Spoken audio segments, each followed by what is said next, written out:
ठीक है, तो अब हम समझते हैं कि जो छोटी कंपनी का नेटवर्क, उसकी एक बार हम रूपरेखा देखते हैं, ऊपर ऊपर से समझते हैं कि इसमें क्या चीज़ है। पहले तो हम इसको एक पहले तो ऊपर से ही समझेंगे कि है क्या चीज़ मोटे मोटे तौर पर, उसके बाद हम एक एक चीज़ को अंदर झांक के समझेंगे। तो अगर आपको याद हो तो हमने क्या देखा, हमने देखा पहले एक पर्सनल कंप्यूटर, यानी कि हमारा एक खुद का घर का एक सिंगल कंप्यूटर, अकेला कंप्यूटर। इसमें हमने देखा कि ये कंप्यूटर है, इसको कंप्यूटर बोलते हैं, जिसके अंदर सीपीयू वगैरह है, मेमोरी वगैरह है, और ये डिस्प्ले है, ये एक्स्ट्रा हार्ड डिस्क है, ये कीबोर्ड है, ये माउस है। ये सबसे पहले स्तर की चीज़। दूसरे स्तर की चीज़ ये हमारा घर का नेटवर्क, जिसमें कि ये बाकी चीज़ें लगी हुई हैं, 2-3 कंप्यूटर लगे हुए हैं, फायरवॉल लगी है, राउटर लगा है, आईएसपी को नेटवर्क जा रहा है, डीएनएस टीसीपी वगैरह है। और इसका इससे बड़ा रूप जो है वो है हमारा कंपनी का नेटवर्क, ये वाला। अब इसमें ज़रा झांके अंदर क्या क्या है। तो सबसे पहले इसमें झांकने की चीज़ ये है, सबसे पहले जो चीज़ हम समझेंगे वो ध्यान देंगे, इसमें कंप्यूट कहाँ पर है। कंप्यूट है ये जो बीचों बीच में दिख रहे हैं, ये 5 आयताकार डब्बे दिख रहे हैं। चलिए अंदर जाके देखते हैं क्या चीज़ है इसमें। तो ये 5 कंप्यूटर हैं, जिनमें कि हर एक में कुछ नेटवर्क कार्ड लगे हैं, कुछ HBA लगे हैं, ये वगैरह वगैरह, ये 5 बने हुए हैं। इसको भी हम अलग से पूरे सर्वर को या कंप्यूट को एक अलग से एक बार में समझेंगे, पर आज पहले मोटे मोटे तौर पे समझते हैं। तो ये कंप्यूटर है, ये जो है दाईं तरफ जो आपको दिख रही है नीले रंग के, गाढ़े नीले रंग के, ये जो है स्टोरेज एरे है। स्टोरेज एरे मतलब इनकी साइज़ जो है, आप ये समझ लीजिए कि जैसे घरों में गोदरेज की जो अलमारियाँ होती हैं, इनमें कपड़े वगैरह रखे आते हैं, ये उस साइज़ के आकार की होती है। उसमें कभी कभी 200, 400, हज़ार तक डिस्क लगी होती हैं, डिस्कें लगी होती हैं। डिस्कें साइज़ छोटी होगी तो ज़्यादा हो सकती हैं, साइज़ बड़ी होगी तो कम डिस्कें लगती हैं। उस तरीके का चक्कर होता है। और ये 3 लगी हैं, देखो आप, 1 2 3 है ना। और इसी तरीके से अब ये जो कंप्यूट सर्वर ऊपर जो दाईं तरफ मैं दिखा रहा हूँ यहाँ पर, और ये जो स्टोरेज एरे हैं, ये आपस में एक दूसरे से भी बात कर सकती हैं। और इनको बात करने का तरीका ये एक और भी हो सकता है कि हम एक स्टोरेज स्विच यूज़ करें। स्विच हमने समझा था, स्विच मतलब जो चीज़ इधर करे या उधर करे, स्विच करे, राइट।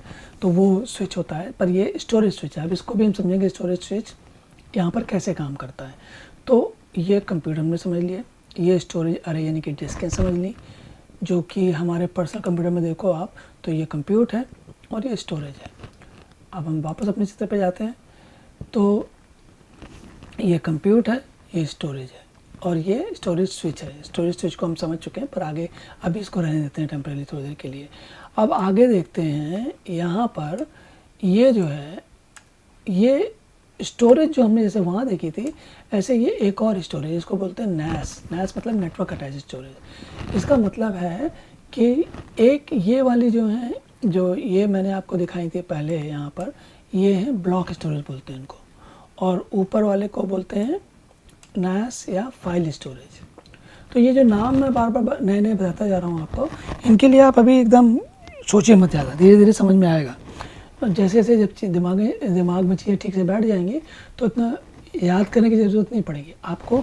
सब चीज़ें संदर्भ से, जैसे कि नहीं, वो एक दूसरे को समझते जानते हुए बड़ी आसानी से याद रह जाएंगे।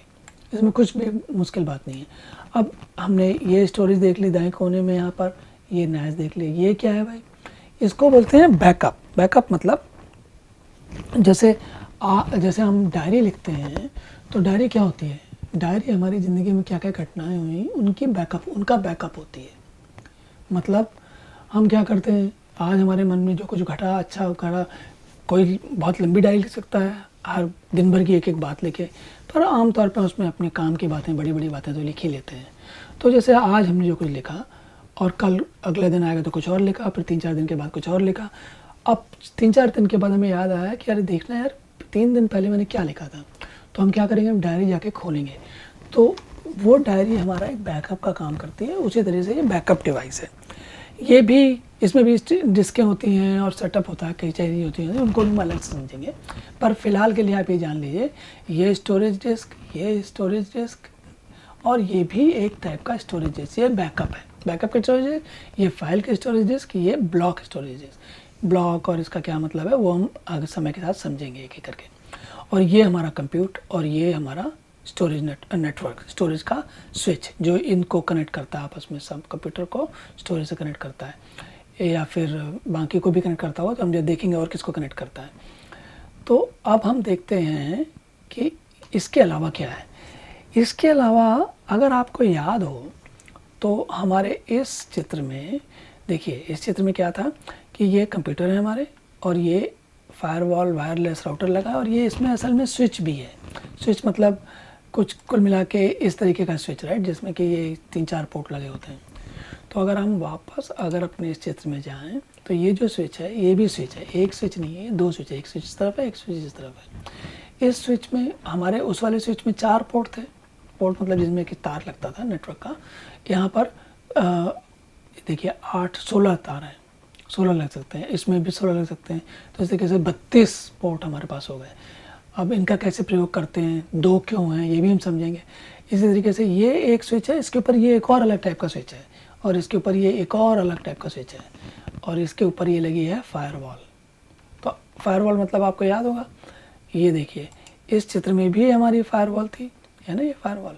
तो ये फायरवॉल क्या कर रही थी, हमें यहाँ पर जो कंप्यूटर जितने अंदर वाले हैं उनको बाहर से अंदर जाने में, मतलब बाहर से गलत लोग ना आ सके और अंदर से भी गलत लोग बाहर नहीं आ सके, दोनों को रोकने का काम करती है। तो हमारे एनवायरनमेंट में जो ये फायरवॉल है ये वही काम कर रही है। और ये बाहर जो क्लाउड है, क्लाउड मतलब बाहर का नेटवर्क है, जो इंटरनेट है ये। तो हमने मोटे मोटे तौर पे इन सारी चीज़ों को समझा। भी एक चीज़ और समझ लेते हैं यहाँ पर, तो हमारी यहाँ की चित्र पूरा हो जाएगा।